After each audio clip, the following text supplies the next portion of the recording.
Hello and welcome. I am so excited to have you here with me today as we dig into the phrase pick your battles or choose your battles. This seems to be this sage piece of wisdom that delivers really lackluster results.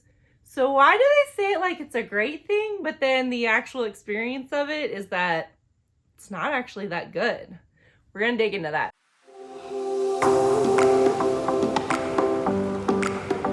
I think the main problem with the choose your battles or pick your battles piece of advice is that it's just said and it's never explained. So let's dive into this. It seems to be telling us that if you don't want to have this fight with your kids, just give up, give in. It's okay. Pick your battles, choose when you want to fight that fight, and just let them have what they want right now in this moment.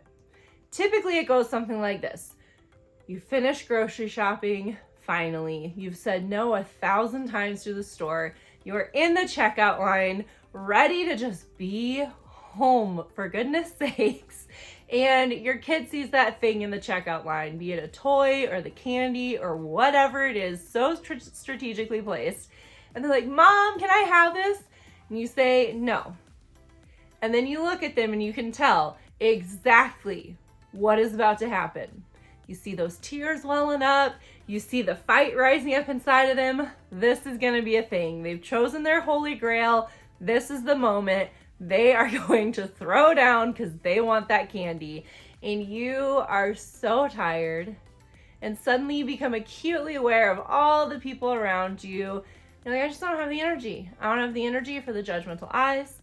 I don't have the energy for what people are going to think. I just don't have the energy for this right now.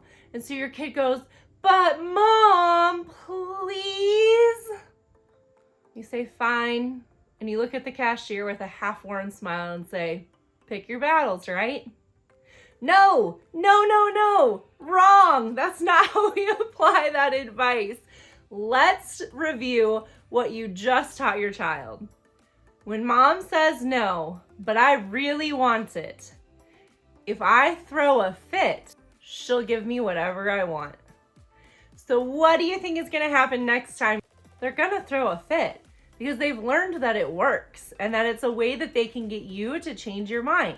What we need to do is learn how to do this effectively so that we can then teach our children the behavior that we want them to use in these situations so that things start to improve.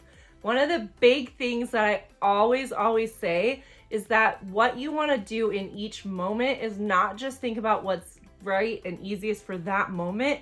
What building block is it putting in place? And how is that going to look as you continue down the road? So I get that you're tired right now and teaching behavior may not be exactly the thing that you feel like you have the energy for. But if you teach poor behavior and poor habits right now in this moment, how is that going to escalate down the road? Because you've taught them bad behavior works. And when we teach them that bad behavior works, we just get more and more and more of it. We have to be teaching them that bad behavior doesn't work, but these are the habits and these are the ways that you can get what you want effectively.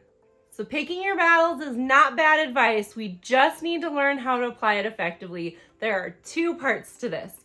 The first part is think through your answer before you give it. I don't know if it's just me or if you're like this too, that sometimes I say no without even thinking about what she's actually asked me. I'll hear, "Mom, can I?" And I just say no. And of course that's frustrating for her. So one of the things that I try to be intentional about is actually listening to her and saying, what is she asking for? Is this actually a big deal, or is this a situation where I can say yes? Because if you had somebody in your life who always told you no when you went and asked them things, how would you feel? It would get really, really frustrating. And so one of the things that we need to do is not lead to built up frustration by saying yes as often as we can and as often as is practical. I get it, it's hard. I understand. But it's something that I'm working on too. So let's work on it together. The second part of this is first deciding what behavior you're willing to change your mind for. And then secondly, teaching that to your child. Let's play out this scenario this way. You are in the checkout line. They want the candy. You're tired. And they say, "Mom, can I have the candy?" You say no. What if they, instead of whining, looked at you and said, Mom, what if I saved it for after dinner and I shared it with Dad? Well, yeah, that would probably be fine. So what was the difference there? One, they told you why they want it, and two, they were calm about it. What we need to do is we need to teach them how to do this. When our daughter was 2, we would teach her to say, can we talk about it? So when she would ask for something and we would say no, we taught her to say, can we talk about it? Then we would know that this was important to her. So then when we would say, yeah, we can talk about it. Why do you want the candy? And so we could help her to express to us and kind of coach her and walk her through this. So the conversation would go, Mom, can I have the candy? No. Can we talk about it?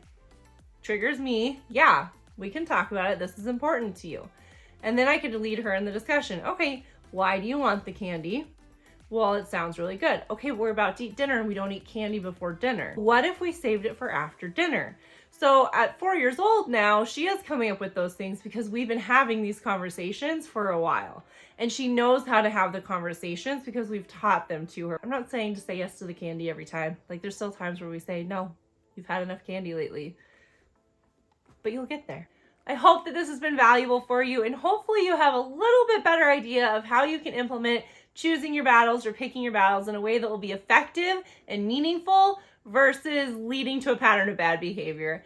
Thanks again for joining me. If you did find this information helpful, make sure you hit the like button so that I know, and then hit subscribe, and I will see you next time.